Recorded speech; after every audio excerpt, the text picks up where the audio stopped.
हिंदी व्याकरण में जो आज बताने जा रही हूँ, आज का टॉपिक है हिंदी व्याकरण, भाषा और वर्णमाला लेसन 1। इसमें सबसे पहले व्याकरण की परिभाषा हमें जानना है कि व्याकरण कहते किसको है। व्याकरण वह शास्त्र है जिसके द्वारा हम शुद्ध बोलना, लिखना तथा पढ़ना सीखते हैं। हिंदी व्याकरण हिंदी भाषा की रीढ़ होती है। बिना व्याकरण के हिंदी भाषा शुद्ध न हम पढ़ सकते हैं और न ही लिख सकते हैं। इसके बाद भाषा है। भाषा की चर्चा थोड़ी सी कर देते हैं। भाषा वह साधन है जिसके द्वारा हम अपने मन के भावों और विचारों को एक दूसरे के सामने प्रकट करते हैं तथा दूसरे के विचारों को भी सुनते और समझते हैं। भाषा मुख्यतः दो प्रकार के होते हैं, मौखिक तथा लिखित भाषा। भाषा का वह रूप जिसको हम बोल करके एक दूसरे के सामने प्रकट करते हैं तो उसे मौखिक भाषा कहते हैं। लिखित भाषा, भाषा का वह रूप जिसको हम लिख करके एक दूसरे के सामने प्रकट करते हैं उसे ही लिखित भाषा कहते हैं। अब भाषा के अंतर्गत लिपि होती है। लिपि किसको कहते हैं इसके बारे में हम लोग जानकारी प्राप्त करेंगे। तो भाषा लिखने की विधि या ढंग को लिपि कहते हैं। भाषा लिखने की विधि या ढंग को लिपि कहते हैं। लिपि, हिंदी भाषा की लिपि देवनागरी होती है। सभी भाषा की अपनी अपनी लिपि होती है। बोली, भाषा के क्षेत्रीय रूप को बोली कहते हैं।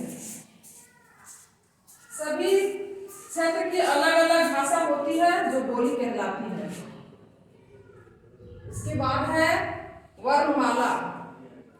वर्णों के क्रमबद्ध समूह को वर्णमाला कहते हैं।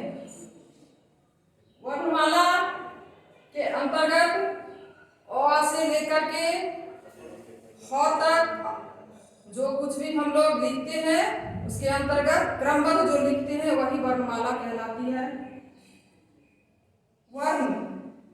वर्ण उस मूल ध्वनि को कहते हैं जिसके खंड या टुकड़े नहीं किए जा सकते हैं। तो बच्चों, वर्ण के दो प्रकार होते हैं, स्वर वर्ण तथा व्यंजन वर्ण। अब है स्वर वर्ण। स्वर वर्ण किसको कहते हैं? जिन वर्णों के उच्चारण में किसी दूसरे वर्ण की सहायता नहीं ली जाती है उसे ही स्वर वर्ण कहते हैं। स्वर वर्ण 11 होते हैं, जैसे अ, आ, हर्षई, दीर्घई, हर्षऊ, दीर्घऊ, री, ए, ऐ, ओ, औ। व्यंजन वर्ण कुल 33 होते हैं। व्यंजन वर्ण को 3 भागों में बांटा गया है, स्पर्श व्यंजन, अंतस्थ तथा ऊष्म। स्पर्श व्यंजन को फिर 5 भागों में बांटा गया है।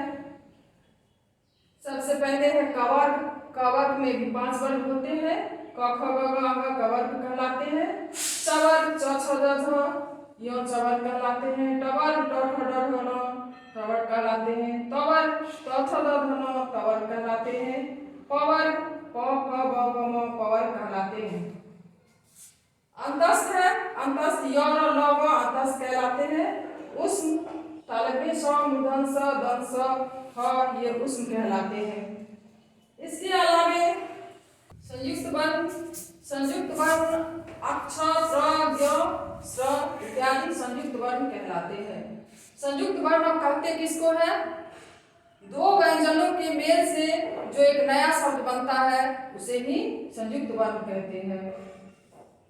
संयुक्त वर्ण दो व्यंजन जैसे क, हलंत जो मूर्धन स बराबर अक्ष हो गया।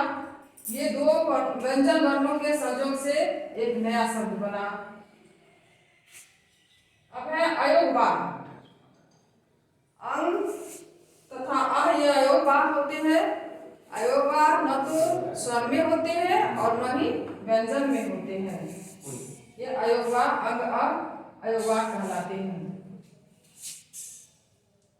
अब हम फिर एक बार व्यंजन वर्ण के स्पर्श व्यंजन की चर्चा करते हैं कि स्पर्श व्यंजन को 5 भागों में बांटा गया है। तो कवर्ग में कौन कौन से आते हैं, सवर्ग में कौन कौन से आते हैं, टवर्ग में कौन कौन से आते हैं, तवर्ग में कौन कौन से आते हैं और पवर्ग में कौन कौन से आते हैं। कवर्ग, कवर्ग क के वर्ग में क, ख, ग, घ, अंग, ये 5 जो है वर्ण आते हैं, इसीलिए कवर्ग कहलाते हैं। चवर्ग, चवर्ग में च, छ, ज, झ, य, ये 5 वर्ण आते हैं, इसीलिए चवर्ग कहलाते हैं।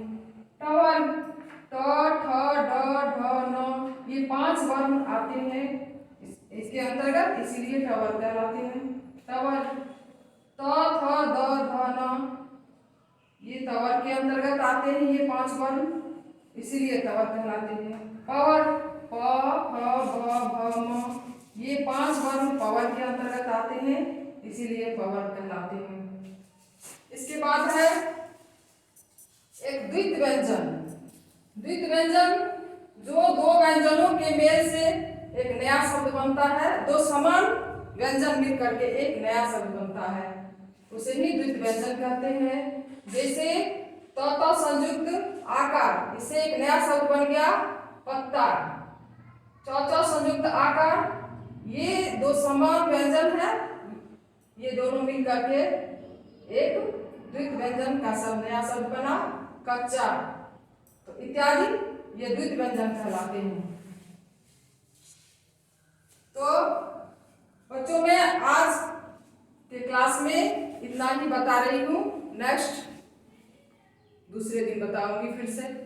बाय।